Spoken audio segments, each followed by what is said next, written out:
Wanita, ketemu lagi nih sama aku Nida Sanghari di channel YouTube Jeritan Wanita. Apa kabarnya nih teman-teman? Semoga dalam keadaan sehat ya. Oke teman-teman, aku kembali lagi dengan video baru, dengan semangat baru tentunya. Karena di video kali ini aku bakalan bahas suatu fobia yang sangat-sangat merugikan gitu ya. Karena fobia ini adalah berdasarkan trauma di masa lalu yang membuat seseorang tuh jadi takut jatuh cinta. Wah, apa ya kira-kira? Yang aku maksud adalah filofobia, yaitu rasa takut untuk jatuh cinta lagi nih teman-teman. Kira-kira ada nggak nih salah satu ciri-cirinya di antara kalian? Adakah kalian merasa jadi takut jatuh cinta karena memiliki trauma di masa lalu? Nah, seperti biasa aku akan membawakan video kali ini tuh dengan cerita pengalaman seseorang ya teman-teman. Jadi di dalam cerita ini itu adalah seseorang yang memiliki pengalaman ciri-ciri takut untuk jatuh cinta nih teman-teman. Seru banget kan? Jadi jangan sampai skip video ini, nonton sampai habis. Jangan lupa buat subscribe channel Jeritan Wanita, like, komen, dan aktifkan notifikasinya. Oke, langsung aja, ini dia cerita Jeritan Wanita. Oke teman-teman, kali ini kita kasih nama aja povnya itu adalah Zia ya, yang tentunya bukan nama sebenarnya nih teman-teman, atau nama samaran. Perkenalkan, namaku Zia, bukan nama sebenarnya. Umurku sekarang hampir 35 tahun. Ya, usia dimana pertanyaan kapan nikah, sudah ada calon belum, kok masih single, atau mungkin udah dijulukin perawan tua. Dan ya lain sebagainya. Dari video mengenai seseorang yang tidak bisa menerima cinta, karena anxiety, aku jadi ingin membagikan kisahku juga. Tapi ceritaku bukan tentang korban broken home saja, melainkan aku juga korban toxic relationship. Orang tuaku memang broken home di usiaku 14 tahunan. Dan soal kasih sayang memang aku akui juga kekurangan kasih sayang. Karena ya aku anak kedua dari 5 bersaudara.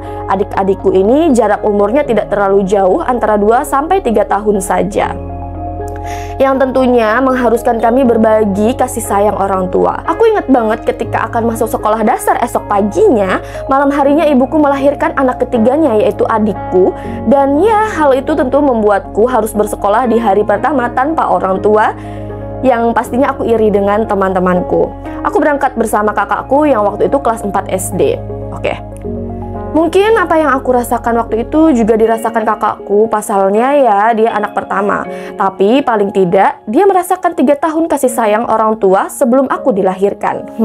Itu pikiranku saja sih. Keluarga kami bukan keluarga yang berada. Ayahku seorang karyawan di sebuah pabrik dan ibuku hanya seorang ibu rumah tangga. Percecokan antara kedua orang tuaku pun ya berputar seputar ekonomi. Maklumlah, anak banyak kan, tentu biaya hidup juga besar. Sampailah ibuku ini memutuskan untuk berjualan kue. Waktu itu untuk orang-orang sekompleks saja. Orang tua kami mendidik anak-anaknya juga lumayan keras.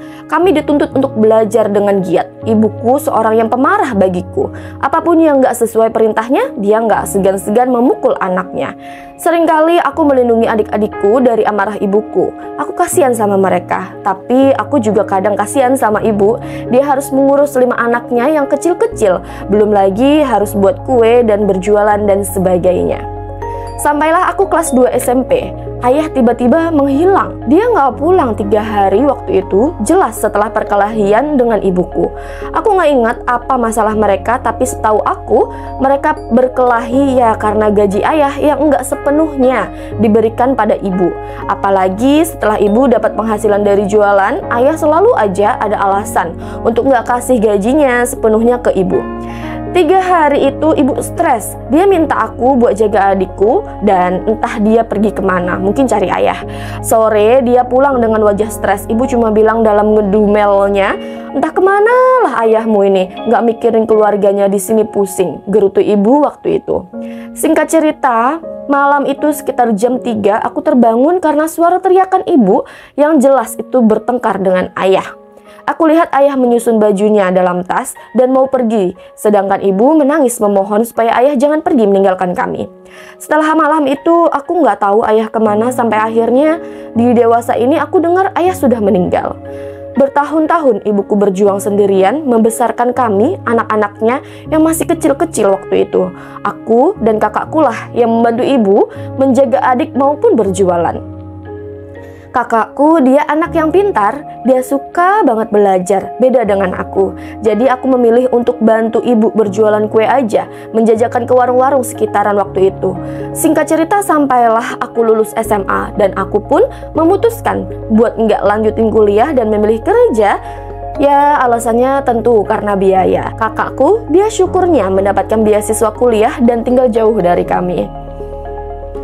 Jadi aku pikir hanya aku yang harus bantu ibu buat cari biaya hidup untuk adik-adikku yang mulai membesar dan membutuhkan biaya yang sangat banyak. Usaha kue ibuku sih alhamdulillah berkembang.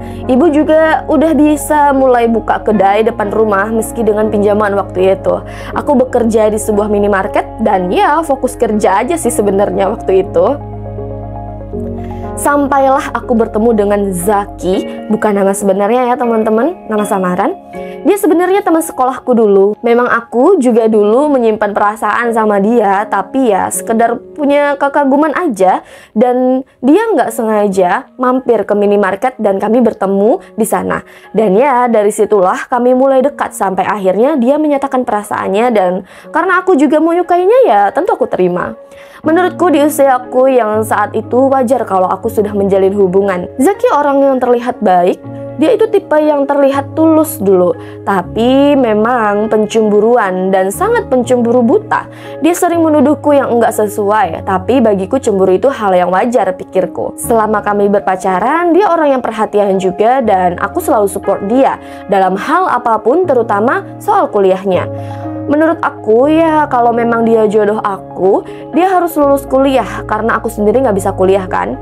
Dan aku sangat bersyukur ada Zaki bisa menerima aku dan keterbatasan aku. Jadi kalau Zaki meminta tolong pinjam uang untuk urusan kuliah, aku nggak segan untuk memberikannya. Bagiku toh untuk kuliah, pikirku waktu itu. Sekali, dua kali rupanya Zaki sering meminjam uangku. Zaki selalu punya alasan, katanya uang dari orang tuanya nggak cukup, orang tuanya belum ada uang, atau dia punya kebutuhan apapun, entah itu motornya rusak dan lain sebagainya. Aku sebenarnya nggak keberatan waktu itu karena nominal yang dia pinjam pun nggak banyak sebenarnya, tapi sering dan nggak pernah dikembalikan. Kalau kami keluar untuk jajan, selalu uang aku yang kami gunakan. Sebenarnya gajiku juga nggak banyak, aku hanya menyisihkan sedikit gajiku buat pegangan, selebihnya aku berikan ke ibuku. Kurang lebih kami berpacaran 5 tahun juga. Zaki belum juga lulus kuliahnya. Dia sering marah kalau aku bertanya, ya dia kan udah semester akhir tentunya tentang skripsinya. Dan dia selalu marah dengan alasan stres dengan skripsi dan lain sebagainya. Aku berusaha tetap support dia, tapi seakan semua yang aku lakukan tetap salah. Kalau aku beri semangat dia, dia seolah merasa ditekan untuk segera selesai kuliah. Dia selalu bilang, aku nggak paham karena aku nggak kuliah, dan dia selalu memojokkanku dan mengancamku untuk putus kalau aku nggak sesuai sama permintaannya. 5 tahun pacaran kami putus nyambung ya sebenarnya. Pertama putus dulu karena aku memergoki dia bohong soal uang yang dipinjamnya. Dia bilang untuk beli buku, tapi rupanya untuk membeli spare part motor. Aku marah waktu itu, tapi aku malah diputusin, yang akhirnya dia minta balikan. Putus yang kedua, aku memergoki dia jalan sama teman perempuannya. Alasannya katanya kerjain tugas bareng, dan aku memaafkannya. Tapi dia malah minta putus, dan akhirnya aku yang minta maaf, dan meminta dia untuk kembali kepada aku. Putus yang ketiga pun sama, dia aku pergoki chattingan dengan wanita lain. Kalian tahu apa alasannya? Katanya buang stres. Dan sebenarnya awalnya nggak ngaku dan ya akhirnya kami putus dan akhirnya pun balik lagi. Aku merasa dia lelaki yang baik, mungkin dia hanya bosan pikirku waktu itu. Sampai akhirnya aku sadar bahwa sebenarnya dia hanya memanfaatkan aku dan aku pun memutuskan dia. Tapi dia nggak mau putus dan terus meneror aku. Dia udah nggak segan minjam uangku dan bahkan pernah meminta separuh gajiku yang padahal itu untuk sekolah adikku. Itu semua membuat aku ingin putus sama dia walaupun aku masih sayang, tapi dia nggak mau putus anehnya. Dan intinya kami berada di toxic relationship sampai akhirnya dulu dia putusin aku dan malah tiba-tiba aku dengar dia bertunangan dengan wanita lain. Entah sakit yang seperti apa yang aku rasakan waktu itu. Aku bener-bener patah. Sampailah umurku waktu itu 30 tahun, tepat sekitar 6 atau 7 tahun sebelumnya hubungan itu berakhir. Tanpa aku sadari, aku merasa nyaman dengan hidupku saat itu. Bahkan sampai saat ini, hidup sederhana dan menjalani proses kehidupan yang menurutku cukup meski monoton.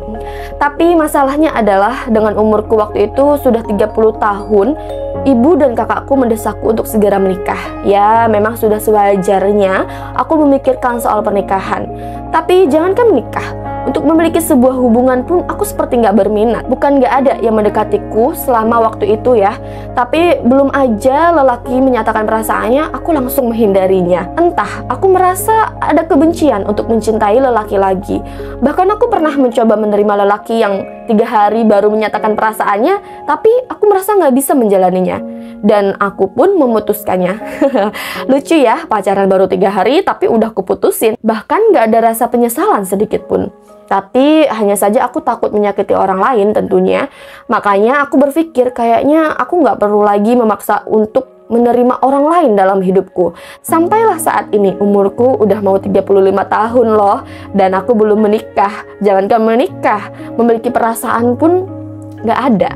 Aku takut untuk jatuh cinta sebenarnya. Nggak hanya kebencian atau takut untuk jatuh cinta, aku pun bahkan benci melihat orang-orang yang pacaran lebay menurut aku. Tapi sumpah aku bukan menyimpang ya. Aku bahkan tidak merasakan apapun. Entah, apa aku mati rasa? Pernah aku curhat ke temanku yang ternyata latar belakang pendidikannya psikolog gitu ya. Dia bilang menyuruhku untuk coba ke dokter spesialis seperti psikiater karena menurutnya apa yang aku alami itu tidak wajar dan memiliki ciri-ciri pilofobia. Dan setelah aku baca-baca di Google, sebenarnya mungkin ada sebenarnya juga. Mungkin benar aku memiliki trauma tentang sebuah hubungan. Terlebih lagi, sebenarnya aku juga menyimpan kebencian dengan ayahku sendiri. Karena aku menyaksikan bagaimana ayahku memperlakukan ibuku dulu, apalagi saat meninggalkan ibuku dan kami sekeluarga. Gimana enggak ya, kejadian ayah meninggalkan ibuku itu waktu itu masih teringat jelas olehku, terngiang-ngiang setiap malam. Tapi aku juga belum memastikannya, so mungkin ceritaku ini bisa menjadi bahan untuk inspirasi teman-teman. Semoga nggak ada di antara kalian yang terjebak di hubungan toksik, karena efek ke mental kita itu nggak baik banget guys, bener. Dan ya doakan semoga aku segera bisa menemukan jalanku. Entah itu tiba-tiba aku menemukan hidayah untuk mencintai lelaki, atau mungkin memang takdirku yang enggak beruntung dalam sebuah hubungan, namun bahagia dalam hal lain mungkin katanya ya. So thank you dari Zia, bukan nama sebenarnya. Wah, makasih banget ya Kak Zia. Ceritanya bener-bener menginspirasi ya tentunya teman-teman. Dan bener juga sih, trauma di masa lalu itu bener-bener ngefek ya di mental kita sebagai manusia ya teman-teman. Oke, jadi kita bakalan bahas apa sih sebenarnya pilofobia itu. Aku juga penasaran nih teman-teman. Jadi langsung aja, ini aku dari artikel di Google aja ya teman-teman. Kita bakalan bahas apa itu pilofobia, apa itu ciri-cirinya. Mana tahu di antara kalian di luar sana atau teman-teman kalian, keluarga kalian itu sebenarnya memiliki ciri-ciri tersebut nih teman-teman. So langsung aja ya kita baca ini. Teman-teman, aku baca artikel dari Allo Dokter aja ya teman-teman. Jadi kita baca di artikel mengenal pilofobia, rasa takut untuk jatuh cinta. Pilofobia adalah istilah yang mengacu pada rasa takut untuk jatuh cinta. Alih-alih merasa bahagia, orang dengan kondisi ini justru cemas dan khawatir untuk mulai menjalin atau mempertahankan hubungan asmara dengan orang lain. Jatuh cinta atau terlibat dalam hubungan asmara umumnya kan membuat seseorang bahagia dan ceria. Namun, terkadang suatu hubungan percintaan mungkin berakhir dengan buruk sehingga meninggalkan trauma. Misalnya karena adanya kekerasan atau toxic relationship. Hingga saat ini, penyebab munculnya pilofobia belum diketahui secara pasti. Menurut beberapa penelitian, orang yang memiliki gangguan kecemasan atau rasa cemas berlebih-lebih rentan mengalami fobia, termasuk pilofobia.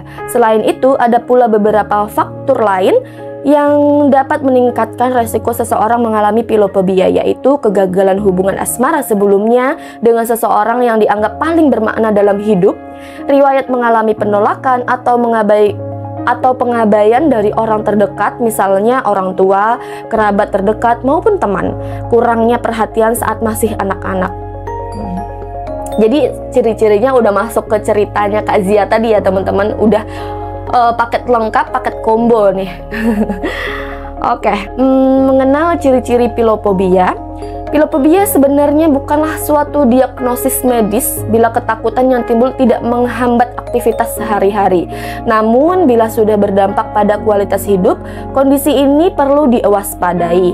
Selain rasa takut, orang yang mengalami pilofobia juga mungkin mengalami beberapa gejala atau tanda seperti merasa cemas ketika mencoba untuk menjalin hubungan asmara dengan seseorang, merasa khawatir dan selalu menganggap bahwa hubungan asmara saat ini pasti akan berakhir, memiliki dorongan untuk menjauh atau mengakhiri hubungan secara tiba-tiba, memilih untuk tidak berhubungan asmara sama sekali. Selain mengalami gejala psikologis, penderita pilofobia juga bisa mengalami beberapa gejala fisik ketika memikirkan atau membicarakan tentang percintaan. Gejalanya berupa pusing, mual, keringat dingin, detak jantung cepat, gemetar, sesak nafas. Bila pilofobia tidak ditangani dengan baik, pikiran negatif maupun rasa takut terhadap jatuh cinta dapat menetap lama, sehingga orang dengan gangguan pilofobia mungkin mengalami berbagai gejala psikis maupun fisik di atas secara terus-menerus, dan pada akhirnya penderitanya mungkin mengalami gangguan atau hambatan untuk menjalani aktivitas sehari-hari. Dan bila hal ini terjadi hingga 6 bulan atau lebih, orang dengan pilofobia memerlukan penanganan dari psikolog maupun psikiater. Nah, terus di sini juga disebutkan nih teman-teman, untuk mengatasi berbagai jenis fobia, psikolog atau psikiater umumnya akan menyarankan psikoterapi ya, yang terdiri dari terapi perilaku kognitif dan terapi sensitasi. Dan ada beberapa hal yang biasanya dilakukan selama terapi, yaitu melakukan latihan pernafasan dan meditasi guna mengurangi gejala yang dialami, termasuk cemas berlebihan, membantu penderitanya untuk mengenali pikiran atau kebiasaan yang memicu ketakutan dan kecemasan untuk menjalin hubungan asmara, dan memaparkan penderitaannya secara perlahan terhadap ide-ide jatuh cinta. Kemudian membimbing penderitanya untuk mengeksplorasi hubungan percintaan secara langsung, tentunya saat kondisi penderita sudah mulai nyaman dengan pikiran percintaannya. Oke sih, itu aja ya teman-teman. Jadi mungkin di luar sana ya, apalagi muda-mudi sekarang atau generasi Gen Z gitu ya, banyak yang terjebak dengan toxic relationship. Sebenarnya kalau dibiarkan juga kita akan terkena di mental kita akan mengalami trauma dan lain sebagainya nih teman-teman. Jadi kalian harus sayang sama diri kalian sendiri ya. Jangan sampai kalian memiliki trauma yang akhirnya merugikan diri sendiri. Ketika kita lepas dari toxic relationship, orang tersebut mungkin dengan kehidupan barunya, terus kita memendam dengan trauma yang kita alamin, itu kan gak adil banget ya teman-teman. Jadi ya kita harus mencintai diri kita sendiri sehingga tidak merasa rugi dengan hal tersebut gitu ya teman-teman. Oke teman-teman, buat lebih jelasnya mungkin kalian bisa googling sendiri ya, lebih jelas pemaparannya mungkin dari artikel-artikel lain juga pasti bakalan banyak banget nih dibahas tentang pilofobia nih teman-teman. Buat Mbak Zia, terima kasih banget loh buat cerita inspirasinya. Semoga ya seperti yang dia katakan, semoga dia cepat mendapatkan hidayah ya. Semoga Mbak Zia segera ke psikolog atau psikiater ya, untuk memastikan apakah benar yang dialami adalah gejala pilofobia. Dan kalau emang iya benar, semoga cepat sembuh, cepat bisa menjalani kehidupan seperti normalnya gitu ya. Dan kalau memang enggak, ya semoga mendapatkan kebahagiaan yang lainnya gitu. Nah, buat teman-teman di luar sana yang mungkin merasakan hal yang sama dengan Mbak Zia atau memiliki pengalaman-pengalaman toxic relationship, itu sebenarnya kalian juga harus mengungkapkan atau meriliskan apa yang kalian pendam nih teman-teman. Jadi jangan segan-segan, jangan sungkan untuk mengirimkan cerita kalian ke Cerita Jeritan Wanita ke email ini ya teman-teman. Nanti ya mana tahu bisa sekedar melegakan hati gitu ya, melegakan pikiran gitu, melepaskan apa yang kalian pendam gitu. Tentu aja dengan nama samaran kok teman-teman ya. Dan cerita-cerita yang kalian kirimkan itu tentu akan memberikan pengalaman baru atau memberikan pelajaran untuk orang-orang yang menonton video di Jeritan Wanita tentunya teman-teman. Jadi tentunya bermanfaat juga gitu ya, menginspirasi juga gitu. Jadi jangan sungkan untuk mengirimkan cerita kalian ke Jeritan Wanita. Dan buat kalian di luar sana yang mungkin merasakan hal yang sama, ciri-ciri pilophobia, semoga kalian mendapatkan pelajaran di video cerita Jeritan Wanita kali ini gitu ya teman-teman. Terima kasih sudah menonton video ini sampai habis, dan tolong kalian subscribe channel Jeritan Wanita dong ya teman-teman. Jangan lupa like, komen, dan aktifkan notifikasinya. Jangan lupa juga buat bagikan video ini ke media sosial kalian supaya orang di luar sana itu juga mendapatkan pelajaran, inspirasi, dan motivasi tentunya dalam video ini gitu ya teman-teman. Oke, thank you for watching. See you to the next video.